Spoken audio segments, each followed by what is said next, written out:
Bharatiya Janata party ఆధ్వర్యంలో ఈ నెల 27వ తారీఖున జరగబోయే ఖమ్మం, నల్గొండ, వరంగల్ ఉమ్మడి జిల్లాల ఎమ్మెల్సీ అభ్యర్థిగా పోటీ చేయుచున్న శ్రీ గుజ్జుల ప్రేమేందర్ రెడ్డి గెలుపును కాంక్షిస్తూ వైరా బీజేపీ కార్యాలయం నందు పత్రికా సమావేశం ఏర్పాటు చేయడమైనది। ఈ కార్యక్రమానికి ముఖ్య అతిథిగా విచ్చేసినటువంటి ఖమ్మం జిల్లా క్లస్టర్ ఇన్ఛార్జ్ మాజీ ఎమ్మెల్యే శ్రీ మారుతినేని ధర్మారావు మరియు జిల్లా అధ్యక్షులు శ్రీ గల్ల సత్యనారాయణ, జిల్లా ఇన్ఛార్జ్ బంటు రమేష్ పాల్గొన్నారు। ఈ సమీక్షా సమావేశం అసెంబ్లీ కన్వీనర్ శ్రీ నెల్లూరి కోటేశ్వరరావు అధ్యక్షతన నిర్వహించడం జరిగినది। వచ్చినటువంటి ఒక శాసనమండలిలో టీఆర్ఎస్ అభ్యర్థులు గెలిపించినారు। Sentiment, it's all related to sentiment. కానీ ఇప్పుడు ఆ పరిస్థితి లేదు. సెంటిమెంట్ కుప్పకూలిపోయింది, అయిపోయింది, పరభావం పాలైపోయినారు. మిగిలినటువంటి కాంగ్రెస్ పార్టీని చూసి గ్రాడ్యుయేట్స్ ఓట్లు వేస్తారంటే అదొక జోకే. విద్యావంతులు, బుద్ధిజీవులు, కష్టజీవులు కాంగ్రెస్ పార్టీ నమ్ముకోదు. కాంగ్రెస్ పార్టీ దోపిడీదారులను, దళాలను మొత్తంగా కూడా ప్రోత్సహిస్తారు. కులతత్వాన్ని, మతత్వాన్ని ప్రోత్సహిస్తూ ఉంటుంది. కత్తిపోటను ప్రోత్సహిస్తూ ఉంటుంది. కర్ఫ్యూలను ప్రోత్సహిస్తూ ఉంటుంది. ప్రభుత్వం ఏర్పడి సరిగ్గా 6 మాసాలు అయిపోయింది.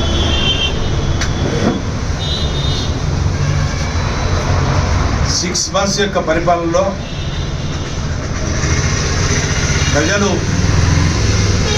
పెద్ద ఎత్తున మార్పు కోరుకొని కాంగ్రెస్ పార్టీని పట్టం కట్టినారు.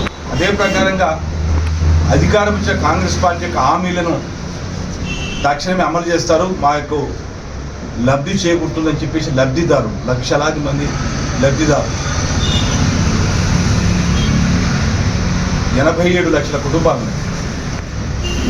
దాంట్లో దాదాపుగా సుమారుగా కాంగ్రెస్ పార్టీ ఇచ్చిన హామీలు ఒక 20 లక్షల కుటుంబాలు తప్పితే మిగతా 67 లక్షల కుటుంబాలకు వర్తించే విధంగా ఉన్నాయి.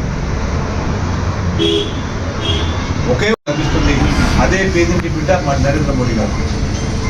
నరేంద్ర మోడీ గారి యొక్క ప్రాధాన్యత ఉందో పేదింటి, పేదవానికే సహకారము, పేదవానికి అధికారము. ఇది ప్రజాస్వామ్యం, నిజమైన ప్రజాస్వామ్యం.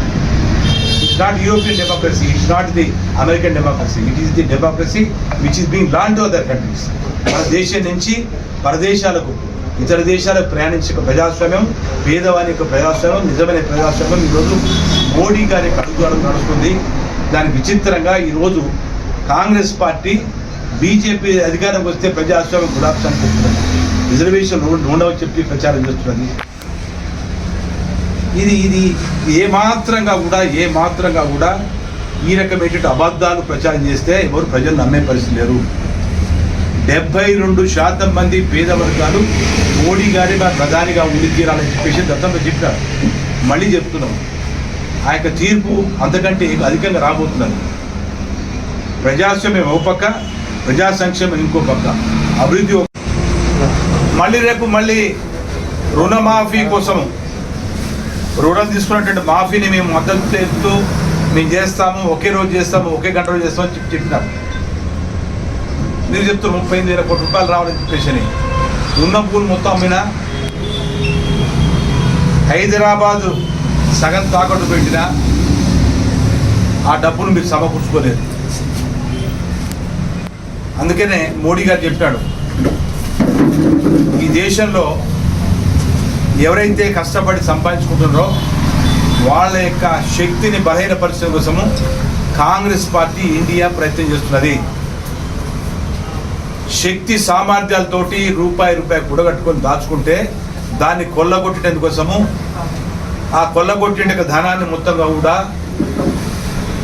కొద్ది మంది చేతులకి పోయడం కోసము ఉద్దేశించక భారతీయ జనతా పార్టీ అభ్యర్థి ప్రేమేందర్ రెడ్డి గారు గెలిస్తేరాలని చెప్పేసి మరి మేము చేసే ప్రచారంలో అనేక మంది కమ్యూనిస్టులు, నేను చెప్పినట్టు కమ్యూనిస్టులు కూడా వచ్చి మేము మీకే సపోర్ట్ చేస్తాం ఈసారి, గత అనేక సార్లు పొరపాటు జరిగిపోయింది, ఈ పొరపాటు సరిదిద్దుకుంటూ ఉంటాం.